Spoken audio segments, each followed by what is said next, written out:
খেলাম আমরা আর বাসন মাজলো অন্য কেউ, এটা কিন্তু ঠিক হলো না। হাই, আমি Bidisha. Welcome to another mini blog. আরে ওয়েট শুনে তো যাও কি ব্যাপারটা হয়েছিল।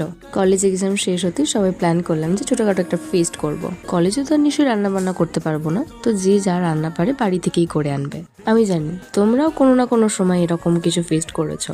আচার থেকে শুরু করে ঝালমুড়ি পর্যন্ত আমরা সবাই নিয়ে গেছিলাম। আমি নিয়ে গেছিলাম ম্যাগি, কেউ চাউমিন, কেউ আলুর দম, পরোটা, আরো অনেক কিছু। আসল টুইস্ট তো এইবার দেখো।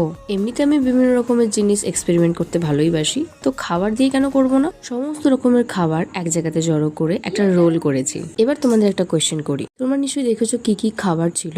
এর মধ্যে আমি একটা খাবার দিইনি, কি দিইনি সেটা কমেন্ট করে তোমাকে বলতে হবে। এবার ফানটা খেয়ে ঠান্ডা হয়ে গেলাম। এই দেখো আমরা খেয়ে সবাই আইঢাই করছিলাম, আর এই একাই বাসনপত্র গুছিয়ে পরিষ্কার করছিল। তো আজকে tata, follow for more, by.